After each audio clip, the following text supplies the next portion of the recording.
दिल्ली में क्या हुआ उस बैठक में, वो बातें लोगों से बातचीत करने के बाद, जो उस बैठक में शामिल थे उन लोगों के बॉडी लैंग्वेज के बाद ये पता चल रहा है कि असल खेल तो यहाँ था कि बिहार में कैसे चुनाव लड़ना है और बिहार के अलावे दिल्ली में कैसे चुनाव लड़ना है।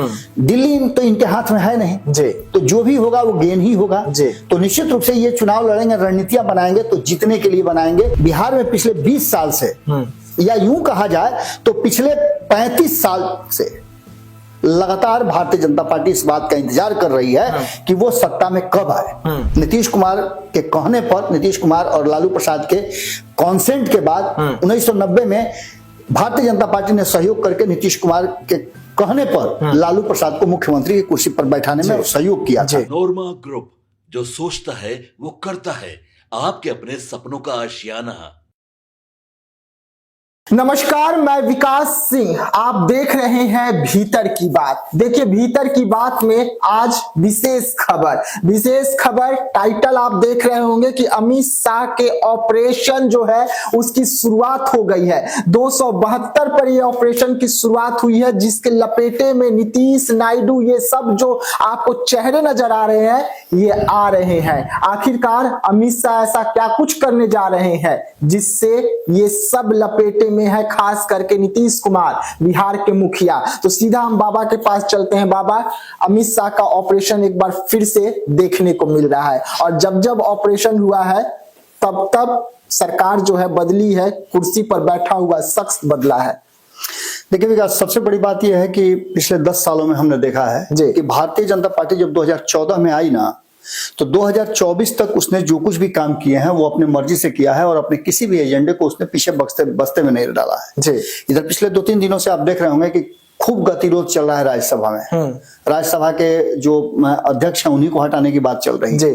ये सारी बातें कहीं ना कहीं इस बात की तरफ इशारा कर रही है कि ये जो शख्स हैं जिनके अगुवाई में ये इंडिया गठबंधन, माफ कीजिएगा, एनडीए गठबंधन है, और भारतीय जनता पार्टी को ये इनके दिमाग से, इनके तरीके से काम करने के, चाणक्य नीति से, जिस तरह से प्रधानमंत्री के रूप में नरेंद्र मोदी को बार बार बैठने का मौका मिल रहा है, उसमें कहीं ना कहीं कमी आई है। और ये थोड़ा शांत इसलिए पड़ गए थे कि इस बार जो चुनाव हुआ 2024 में, मतलब तीसरा जो चुनाव हुआ, मोदी पार्ट 3 जो है आप बताते हैं, उसमें उसमें हुआ है क्या ना कि उसमें पूर्ण बहुमत नहीं आया है। और यहीं आकर के इस शख्स को थोड़ा सा अपनी रणनीतियों को फिर से उस जगह पर ले आने में दिक्कत हो रही थी।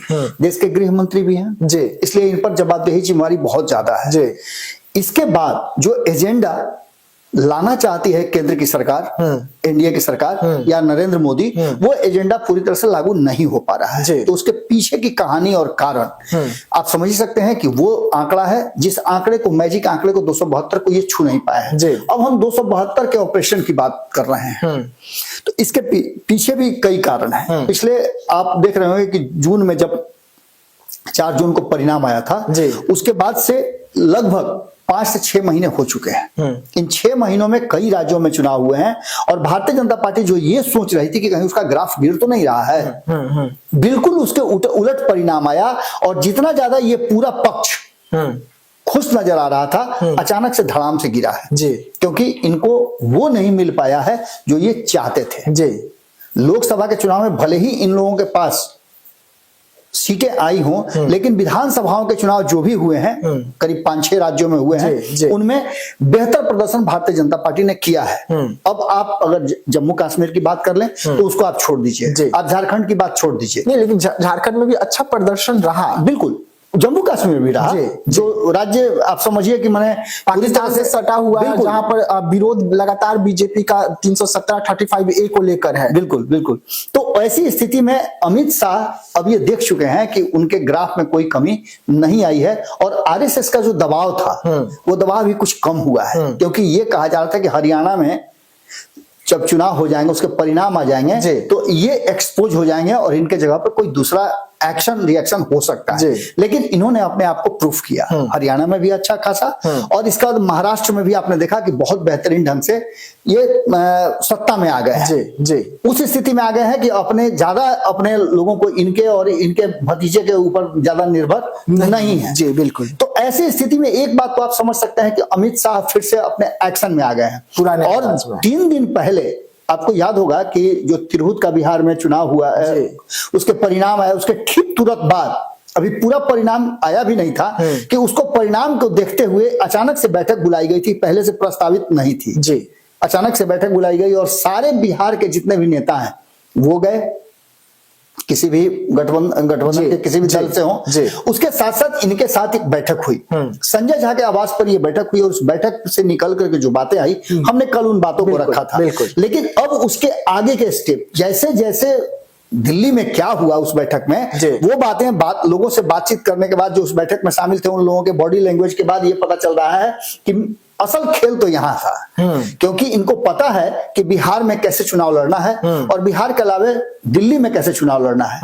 दिल्ली तो इनके हाथ में है नहीं जी, तो जो भी होगा वो गेन ही होगा जी। तो निश्चित रूप से ये चुनाव लड़ेंगे, रणनीतियां बनाएंगे तो जीतने के लिए बनाएंगे, और उस रणनीति में इन सबका हाथ नहीं है जी जी। निश्चित रूप से वो भारतीय जनता पार्टी का एकल निर्णय होगा। हालांकि कहा यह जा रहा है कि नीतीश कुमार भी वहां लड़ना चाहते हैं, ये भी वहां लड़ना चाहते हैं, वहां लड़ना तो और बाकी के लोग भी चाहते हैं एनडीए गठबंधन के तहत। लेकिन क्या होगा ये तो उस समय फैसला होगा जब फरवरी में होगा। लेकिन सबसे बड़ी बात यह है कि बिहार वाला जो चुनाव है, बिहार में पिछले 20 साल से, या यूं कहा जाए तो पिछले 35 साल से लगातार भारतीय जनता पार्टी इस बात का इंतजार कर रही है कि वो सत्ता में कब आए। नीतीश कुमार के कहने पर, नीतीश कुमार और लालू प्रसाद के कॉन्सेंट के बाद 1990 में भारतीय जनता पार्टी ने सहयोग करके नीतीश कुमार के कहने पर लालू प्रसाद को मुख्यमंत्री की कुर्सी पर बैठाने में सहयोग किया था। उसके बाद से भारतीय जनता पार्टी हमेशा पिछलग्गू की भूमिका में रही है। अब वही भारतीय जनता पार्टी आगे आना चाहती है। अब मिशन 272 की तरफ कहीं ना कहीं बिहार के चुनाव को अगर एक तरफ रख भी दे तो मिशन 272 की तरफ लग गए हैं। अगर ये इनका पूरा हो जाता है तो ऑटोमेटिक ये सारे जो मुद्दे हैं वो ऑटोमेटिक सोल्व हो जाते हैं। अभी अभी आपने देखा कि 2-3 ऐसे एजेंडे थे जिसको ठंडे बस्ते में डालना पड़ा। बिल्कुल, अभी अभी आपने देखा कि वक्फ बोर्ड बिल को फिर से आगे बढ़ाना पड़ा, निरस्त करना पड़ा, जेपीसी को देना पड़ा। ऐसी कई बातें हैं जिसको लेकर के सहमति नहीं बन पा रही है, या फिर इनको डिपेंड होना पड़ता है बाकी के अपने साथियों पे जी। उस डिपेंडेंसी को ये समाप्त करना चाहते हैं। कैसे होगा? तो उसके लिए मास्टर माने जाते हैं। जिन राज्यों में आपने देखा होगा कि इनकी सरकार नहीं है और संभावनाएं बन सकती हैं कि सरकार में आ जाए भारतीय जनता पार्टी, तो वैसे राज्यों में आपको पता है कि क्या करते हैं जी।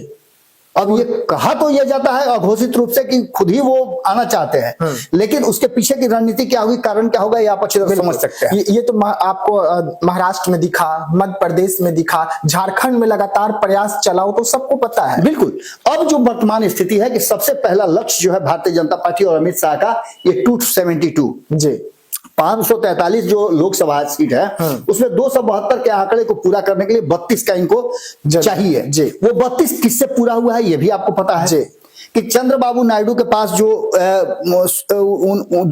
लोग हैं 16 उनके सांसद हैं, नीतीश कुमार के 12 सांसद हैं, इसके बाद चिराग पासवान के 5 हैं, 7 एकनाथ शिंदे के हैं, इसके बाद अजीत पवार के 1 हैं और जनसेना के 2 हैं, बाकी भी लोग हैं जी।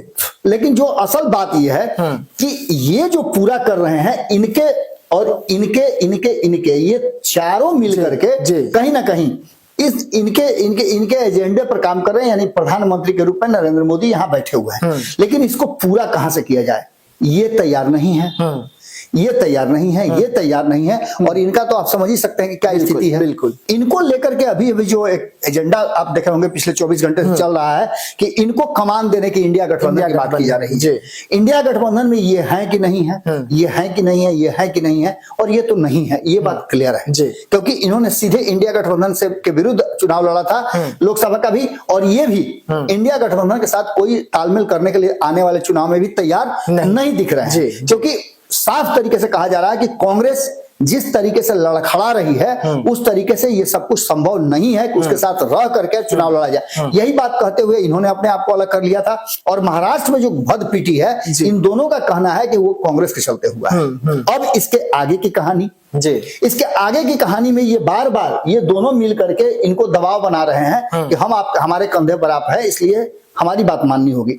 इन दोनों पे दबाव है अल्पसंख्यक समाज का कि आप स्पष्ट कीजिए कि आप मुसलमानों के साथ क्या कर रहे हैं। इसी बीच में कांग्रेस ने एक एजेंडा डाल दिया बिहार के विषय में, आपको पता ही होगा कि उप मुख्यमंत्री का एक 2005 में भी इस तरह की बात थी।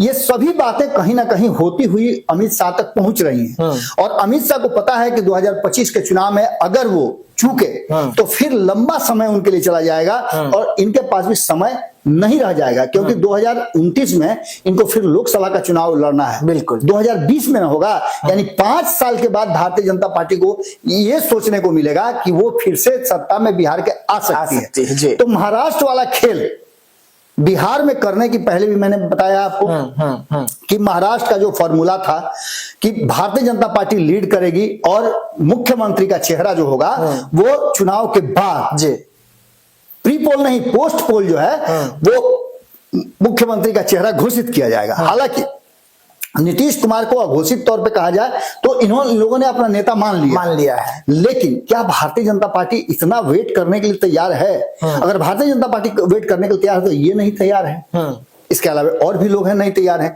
बाद में आप देखिए तो लालू प्रसाद का बयान जो आ रहा है वो भी कुछ अलग कहानी कह रहा है। नीतीश कुमार पर भरोसा नहीं है। नीतीश कुमार पर जब इन लोगों को भरोसा नहीं हो सकता है तो फिर इनको भरोसा कैसे होगा? बिल्कुल, क्योंकि नीतीश कुमार ने जब जब जरूरत महसूस हुई है इनको छोड़ करके और अलग गठबंधन में सरकार बनाई है जी। तो ये भी बातें समझ में आ रही है कि अगर 2025 के चुनाव में इनके बिना सरकार बन सकती है तो नीतीश कुमार निश्चित रूप से चले जाएंगे उधर, कोई रोक नहीं सकता है उनको। नीतीश कुमार ने ऐसा पहले भी किया है। अब जो परिस्थिति बनी है उसमें नीतीश कुमार के जो करीबी कहे जाते हैं या नीतीश कुमार की पार्टी के संजय झा है, कल ही हमारी बातचीत हो रही थी संपादक नोमेश जी से, तो उन्होंने कहा कि नहीं संजय झा ने बहुत अच्छा काम किया, वो लीड कर रहे हैं, नीतीश के विकल्प के रूप में वो दिल्ली में मौजूद हैं। लेकिन इन सब बातों के साथ साथ जो बातें समझ में आ रही है वो कुछ और कहानी कह रही है। उस कहानी में एक बात तो साफ साफ नजर आ रही है कि किसी भी तरह से अगर देखा जाए तो इनके जो 12 सांसद हैं जी उस पर इनकी नजर है। 12 सांसद में से अधिकांश, या तो आप ललन सिंह की बात कर लें तो उनका देख लीजिए कि इनके साथ कितना बड़ी बेहतरीन रिश्ता हो गया, एक ही सोफा पे दोनों आदमी बैठते भी है जी। संजय झा जिनको कहा जाता है कि वो भारतीय जनता पार्टी के तो पहले से ही बहुत ज्यादा करीब है जी। तो एक ये मुद्दा, दूसरा मुद्दा कि ये इनकी पार्टी में भी अभी तक तो सब कुछ ठीक ठाक चल रहा है, इनके राज्य में कोई प्रॉब्लम नहीं हो सकता है क्योंकि वो अपने पूर्ण बहुमत की सरकार चला रहे हैं, अपने ही पार्टी से पूर्ण बहुमत में है। लेकिन उनके जो सांसद हैं 16 उन पे डोरा डाले जा सकते हैं। इसके बाद एकनाथ शिंदे, उनके जो 7 सांसद हैं उस पर भी इनकी नजर है। सबसे पहले निपटना बिहार से है।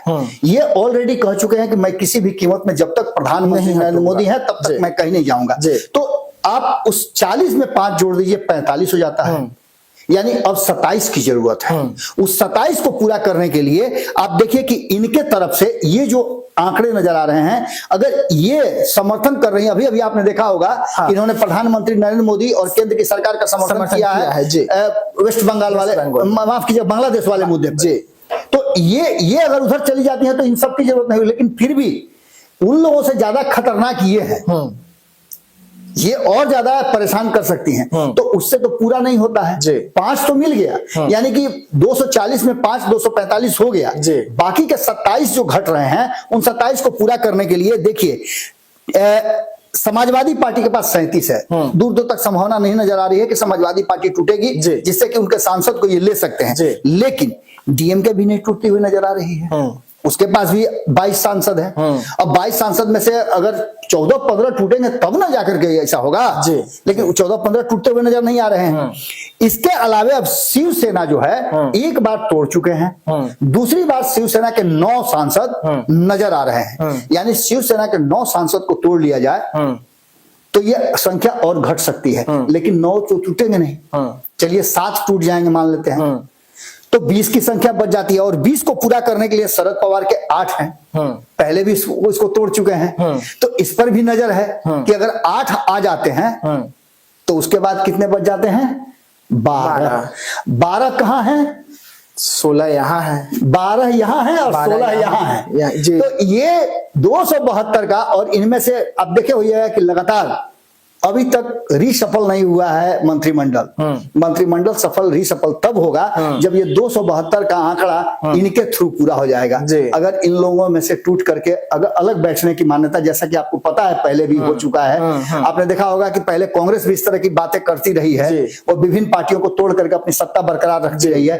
कांग्रेस ने तो यहां तक कि विपक्ष को तहस नहस करने के लिए 70 के दशक में क्या किया किसको पता नहीं है, 90 के दशक में क्या हुआ किसको पता नहीं है। तो ये सभी परिस्थितियों का आकलन करने के बाद अचानक से अमित शाह एक्शन में आ गए हैं। और अमित शाह के एक्शन में आने का मतलब ये होता है कि कहीं ना कहीं कोई बड़ा राजनीतिक उलट पुलट होने वाला है। यानी कि अमित शाह के ऑपरेशन 272 शुरू हो गया है और लपेटे में ये दोनों तो है ही, लेकिन इसके साथ साथ इधर भी काफी लोग नजर आ रहे हैं जिनकी पार्टी के भीतर, जिनके सांसदों को इधर उधर होने की स्थिति नजर आ रही है। कहीं कहीं तो किसी पार्टी के एक एक सांसद हैं तो एक एक को जोड़ करके, माने तिनका जोड़ करके आप देखते हैं कि घोंसला बनता है और उसमें अमित शाह लग गए हैं। चूंकि अमित शाह को लग रहा है कि अब लंबा चुनाव है, दिल्ली के लिए बहुत ज्यादा उनको सोचने की जरूरत नहीं, क्योंकि दिल्ली में ही है तो वहां तो बैठे बैठे वहां रणनीति बना सकते हैं। बिहार के लिए विशेष सोचने की जरूरत नहीं है, उनको पता है कि नीतीश कुमार को क्या चाहिए। नीतीश कुमार को तब तक बरगला करके रखो कि आप ही मुख्यमंत्री, आप ही मुख्यमंत्री, आप ही मुख्यमंत्री, जब होगा देखे बाद तख्ता पलट कर दिया जाएगा। लेकिन अब इन लोगों के लिए इनके पास काफी समय है और समय निकाल करके अब ये नए फॉर्मूले पर आ गए हैं जिसमें नीतीश नायडू के अलावा ये सब जो हैं इस खेमे में हैं। लेकिन इसके अलावे जो 241 कांग्रेस को छोड़ करके सांसद हैं विपरीत गठबंधन में, उनके साथ भी कहीं ना कहीं अमित शाह खेल कर सकते हैं। यानी 272 हर हाल में बाय हुक एंड क्रुक पूरा करना है। और यही कारण है कि नीतीश कुमार की कुर्सी भी खतरे में नजर आ रही है और नीतीश कुमार की पार्टी भी खतरे में नजर आ रही है। आपने पिछले 2-3 दिनों में देखा होगा कि जब तिरहुत का रिजल्ट आया है तब से लगातार ये बातें कही जा रही है कि तिरहुत के रिजल्ट के बाद से भारतीय जनता पार्टी ज्यादा एक्शन में आ गई है। क्योंकि जो हमारे पास आंकड़े नजर आए हैं उन आंकड़ों में जो ये आप देखिए कई जो उपचुनाव हुए हैं जिसमें कुढ़नी के उपचुनाव की बात करें तो यहाँ जदयू से अलग लड़ रही थी भारतीय जनता पार्टी, जदयू बुरी तरह से मात खा गई और यहाँ भारतीय जनता पार्टी की जीत हुई। केदार गुप्ता यहाँ से जीत करके आए थे, जबकि ये पारंपरिक सीट जो है कुढ़नी का जदयू की थी। जदयू यहाँ कलाधर मंडल को माफ कीजिएगा, यहाँ मनोज कुमार को चुनाव लड़ाई थी और मनोज कुमार यहाँ लगभग 3600 वोटों से हारे थे। इसके बाद रुपौली का चुनाव हुआ, वहां भी आपने स्थिति देखा कि रुपौली में भी कलाधर मंडल को लड़ाया गया था लेकिन वहां निर्दलीय जीत करके आए। इसके बाद सारण में आपने देखा शिक्षक निर्वाचन क्षेत्र जो चुनाव हुआ था उसमें अफाक अहमद जीत करके आए, जो कहीं ना कहीं सीपीआई और बीजेपी दोनों को मात दिए। यानी कि नीतीश कुमार का ग्राफ यहाँ पूरी तरह से गिरा हुआ नजर आया जितने भी उपचुनाव हुए हैं। अब 4 सीटों के उपचुनाव को अगर छोड़ दे तो इसके बाद तिरहुत में जो हुआ कि चौथे नंबर पे आप चले गए, भद पीट गई है। लगातार आप लोग खबर कर रहे हैं कि कहा जा रहा है कि ये सहयोग नहीं किए, वो सहयोग नहीं किए। पूरी तरह से आपको नजर आया होगा कि जदयू को बीजेपी ने सहयोग फुल किया, साथ लेकर के बैठे उपेंद्र कुशवाहा, चिराग पासवान। तो फिर किसने सहयोग नहीं किया? वो सहयोग किसने नहीं किया है वो पंचनामा में संपादक नवल मिश्रा जी ने बहुत बेहतरीन ढंग से समझाया है। अब स्थिति यह है कि बिहार में कोई राजनीतिक सुनामी और भूचाल आ जाए। 22 तारीख को एक बार फिर से बुलाई गई है एनडीए गठबंधन की बैठक। उस 22 तारीख की बैठक के पहले बहुत बड़ा कोई फैसला अगर आ जाए तो इसकी अतिशयोक्ति नहीं होगी। दूसरी तरफ नीतीश कुमार जो 15 तारीख से निकलने वाले थे यात्रा पर, अचानक से उनकी यात्रा का डेट जो है आगे बढ़ाने की बात की जा रही है, वो अब तक नोटिफिकेशन नहीं हुआ है। आज हम जो बात करें तो 12 तारीख है, यानी कि तैयारियां होने के लिए कम से कम 2-3 दिन चाहिए ना। लेकिन अब तक 15 तारीख का नोटिफिकेशन नहीं आना, यह तय नहीं होना कि नीतीश कुमार यात्रा पे जा रहे हैं 15 तारीख से, इस बात की तरफ इशारा कर रहा है कि खेल कुछ अलग हो रहा है। और लालू प्रसाद के बयान के बाद बिहार में मचा उथल पुथल, जदयू का चुप रहना और भारतीय जनता पार्टी का एग्रेसिव हो जाना, कहानी कुछ और कह रहा है। देखिए अमित शाह जो है वो एक्शन में आए हैं और एक्शन में आने का बड़ा कारण है कि आंकड़ा जो है वो उसे जुटाना है और उसमें अब अमित शाह लग चुके हैं। चाणक्य माने जाते हैं बीजेपी के। वैसे में अमित शाह जब एक्शन में आए हैं तब बड़ा राजनीतिक मोड़ जो है वो देश में देखने को मिला है और इसका असर तमाम राज्यों पर भी होता है। वैसे में अमित शाह क्या कुछ फैसला लेने वाले हैं, ये तमाम खबर हम आपको लगातार दिखाते रहेंगे, लेकिन नजर हमारी लगातार बनी रहेगी नीतीश कुमार की यात्रा को लेकर क्या कुछ अपडेट आ रहे हैं। तो ऐसे तमाम खबरों के लिए रहिएगा हमारे साथ, दीजिएगा इजाजत, धन्यवाद। आपके सपनों को हमने सजाया है, ई होम्स पैनोरमा को हमने बनाया है। ई होम्स मेरा एक सपना था जिस पे मैं पिछले 4 साल से काम कर रहा था। हमने जो बनाया है वो सबने है माना। ई होम्स पैनोरमा में हो आपका भी आशियाना। और फाइनली हमने 2021 में इस प्रोजेक्ट को लॉन्च किया। बहुत लोग अप्रिशिएट कर रहे हैं कि पूर्णिया जैसे शहर में, बिहार के, एक तो बिहार की बात करें उसमें भी पूर्णिया जैसे छोटे जगह में इस तरह का लाइफस्टाइल देना, ये सुन के हम लोगों को बहुत अच्छा लगता है। ई होम्स में हमने कुछ और भी किया है, जैसे हम जिस जगह में रह रहे हैं हमारे फैमिली सिक्योर हो, उनको सिक्योरिटी का ध्यान में रखा है। आपकी सुविधा और सुरक्षा आपके लिए खास है, ये आपका विश्वास है। इसमें आर्टिफिशियल इंटेलिजेंस का 7 लेयर सिक्योरिटी का हमने इस्तेमाल किया है। लस ग्रीन कैंपस को बनाया है, यदि हमारा बाउंड्री वाल है तो वो वर्टिकल गार्डन है।